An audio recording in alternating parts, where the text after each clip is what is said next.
కాపులకంపర్తి గ్రామానికి సర్పంచ్గా నేను పోటీ చేస్తున్నాను. మా బీజేపీ తరఫున కాళీ ప్రసాద్ సార్ నాకు సపోర్ట్ చేసింది. నరేంద్ర మోడీ ఎన్నో పథకాలు మనకు పంపిణీ చేస్తుంది. మనం అవన్నీ మనము వాడుకుంటున్నాం కాబట్టి మనము విశ్వాసంతో ఇప్పుడన్నా మనము ముందుకొచ్చి బీజేపీని గెలిపించాలి. ఈ గ్రామానికి నేను ఏ పథకం నాకు ఏ అధికారం లేనప్పుడే నేను ఎన్నో గ్యాస్ కానీ పెన్షన్ కానీ మహిళా సంఘంలో కానీ ఎవరైనా లోన్లు ఆగినా కానీ ఎవరికైనా ఎటువంటి ఏదైనా బాధ ఇబ్బందులు ఉన్నాయి నాకు చెప్తే ఈ సార్తోటి సంతకం పెట్టించుకురమ్మన్నా కూడా నేను పెట్టించుకోవచ్చు. అంత తెలివి నాకు ఉన్నది.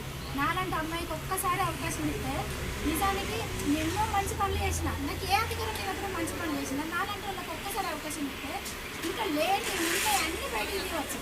ఎవరు ఏం చేసిండ్రు ఎవరు ఎట్లా చేస్తున్నారు నాలాంటి వాళ్ళకి అవకాశం ఇస్తే ఇంకా బయటికి తెలుస్తాయి. జనాలకు కూడా అరే మా పిల్ల వచ్చింది బయటికి వచ్చినాక ఏం చేస్తుంది మనం వీళ్ళు ముందు ఉండాలని తల్లు వెనుకోకుండా ఏం అనేది అందరూ తెలుసుకోవచ్చు. ప్రజలారా పైసలు తీసుకుంటారు తెలుసా. ఒక్కసారి ఆలోచించండి. మీరు ఓటు వేసేటప్పుడు 10 సార్లు ఆలోచించండి. ఏమవుతుంది వాళ్ళు ఇంత ఇచ్చిళ్ళు వాళ్ళు అంత ఇచ్చిళ్ళు అని వేసిందనుకో మన 5 ఏళ్ళ జీవితాన్ని వాళ్ళ చేతిలో పెట్టినట్టు అవుతుంది. మనం ఒక్కసారి ఆలోచిస్తే మంచి వాళ్ళు ఎవరు ఉన్నారు ఎవరు చేస్తారు మనకు ఎవరు అధికారం ఉంటేనే గొప్ప కాదు మంచితనం ఎవరు ఉన్నారు నాలాంటి వాళ్ళు నిలబడితే అన్నీ అరే ఈ పిల్లలకు అవకాశం ఇచ్చి చూస్తే ఒక్కసారి తెలుస్తుంది కదా. ఒక్కసారి నాలాంటి వాళ్ళకు చూడండి. ఓటు ఒక్కసారి వదిలిపెట్టకండి. ఎవరికి మంచిగా నమ్మి ఓటేయండి. నాకు బీజేపీ తరఫున నాకు ఈ అవకాశం మా సార్ వాళ్ళు మా బీజేపీ తరఫున నాకు ఇచ్చింది.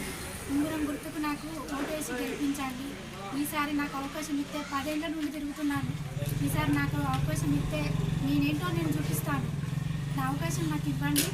మంచి పనులు చేస్తాను. పింఛన్లు లేని వాళ్ళకు పింఛన్లు పెట్టిస్తా. చాలామందికి పింఛన్లు ఆగిపోయినాయట. పింఛన్లు పెట్టిస్తాను. బీజేపీ నరేంద్ర మోడీ మనకి ఎన్నో పథకాలు ఇచ్చి మనకు ఊర్లో ఇన్ని మంచి పథకం రైతు వేదిక నరేంద్ర మోడీ మన చెత్త కుండీలు ఇప్పుడు చెత్త తెస్తుంది కదా స్వచ్ఛ భారత్ కూడా కాపులకంపర్తి గ్రామ ప్రజలందరికీ బీజేపీ తరఫున నేను చేతులెత్తి నమస్కారం చెప్తాగా. నాకు ఉంగరం గుర్తు వచ్చింది. సర్పంచ్గా నిలుచుంటాగా. ఒక్కసారి నాకు అవకాశం ఇచ్చి నన్ను చూడండి. నేను మంచి పనులు చేస్తాను. 5 సంవత్సరాలు నేను ఇక్కడే ఉండి నేను మంచి పాలన చేస్తాను. ఒక్కసారి